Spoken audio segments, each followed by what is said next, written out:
Bonjour Anne-Laure Gamon. Bonjour. Merci beaucoup d'être là. Alors vous êtes directrice communication et développement chez Publicis Active. Est-ce que vous pouvez nous en dire un petit peu plus sur cette Equality Hour qui est devenue les fameuses Hours, et est-ce que vous pouvez nous dire comment est-ce que vous vous êtes impliqué dans ce projet? Absolument. Et ben, quand Eric nous a invités à être partenaires du Printemps des Fameuses il y a 1 an et demi. C'était assez naturel en tant qu'agence, conseil en communication et créatif de mettre plutôt nos talents créatifs au service du printemps. Et assez donc naturellement est venue cette idée de se réemparer de finalement ce poisson pilote qu'avait été l'Equality Hour ONI. Et à partir de ça, donc le principe, je rappelle pour ceux qui ne savent pas, c'est qu'à l'image des femmes qui touchent 25% de moins, leurs homologues masculins se voyaient servir des verres avec 25% de boissons en moins. Oui, donc, et je redis d'ailleurs pour les non-nantais que le Nid, c'est donc un bar qui était à l'époque en haut de la Tour Bretagne, qui depuis a fermé, mais... Et donc, voilà, à partir de ce pilote, l'idée, c'était de le démocratiser et de rendre finalement la démarche accessible et ludique. Et c'est à partir de là qu'on a apporté notre touche créative en détournant et en assumant de détourner complètement finalement les codes des happy hours, des codes populaires, accessibles, en appelant ça donc les fameuses hours, vous le voyez ici, en allant jusque, évidemment, dans le détail, c'est souvent là qu'il se cache d'ailleurs, avec cette fameuse accroche qui dit « l'abus d'égalité n'est pas dangereux pour la santé ». Et c'était vraiment cette volonté de transformer ce concept en rebondissant évidemment sous ce nom des fameuses autour de quelque chose d'extrêmement ludique et accessible. Extrêmement ludique, effectivement. C'est tout. Alors, je rappelle que cette campagne avait le soutien aussi de l'Union des métiers, de l'industrie de l'hôtellerie, du collectif Barbare, d'une trentaine d'établissements en Pays de la Loire.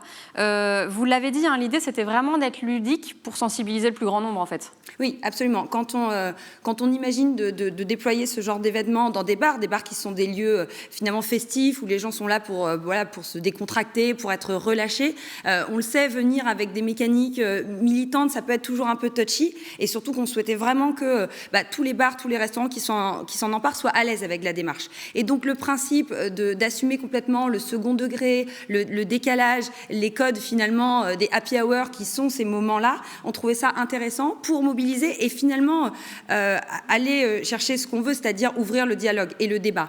On le sait, avec cette métaphore du verre finalement moins rempli, c'est d'amener une discussion en disant vous trouvez ça injuste, vous les hommes, imaginez les femmes chaque mois sur leur bulletin de salaire. C'est beaucoup plus facile en fait d'amener l'ouverture et le dialogue avec ces codes. Alors c'est sûr que ça n'a malheureusement pas pu se déployer à l'échelle de ce qu'on aurait aimé parce que voilà, un petit virus qui nous a fait quelques petits ennuis, mais on a senti qu'en tout cas, avec cette mécanique, avec ce concept, avec ces codes graphiques, avec ces mots, tous les bars qui se sont mobilisés, même sur un temps court, ont été très à l'aise finalement, parce qu'il fallait aussi pouvoir, évidemment, je rassure tous ceux qui s'offusquent sur les réseaux, évidemment qu'on faisait le complément au bar, une fois que le verre de bière ou le verre de jus de fruits n'était pas rempli. Mais la discussion avait été effectivement... Mais la discussion avait été lancée et les bartenders pouvaient finalement s'emparer avec simplicité aussi de cette démarche-là, et ça, c'était très important. Ouais, alors vous le voyez hein, sur les écrans, vous avez vu défiler à la fois les sous-bocs, les affiches,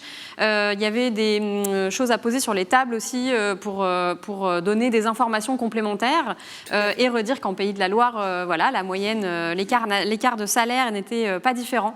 D'ailleurs, quel pourrait être l'avenir des fameuses hours si on sort un jour à un moment donné... nous retrouvons à nouveau dans des lieux de convivialité. On espère qu'on va tous retrouver une vie sociale à peu près normale, et c'est justement l'idée de cette mécanique qui n'est pas figée ni dans son concept, ni dans son format, ni dans le temps. C'est vraiment de se dire que en 2022, qui sait, ça pourrait être l'ensemble des bars qui le déploient sur le mois de mars, parce qu'on sait que c'est un mois de l'égalité des femmes et des hommes, donc c'est plus facile, mais pourquoi pas un jour par semaine, pourquoi pas une semaine par mois, pourquoi pas toute l'année, pourquoi pas toute l'année si on sait qu'il y avait des établissements particulièrement motivés, donc on ne sait jamais.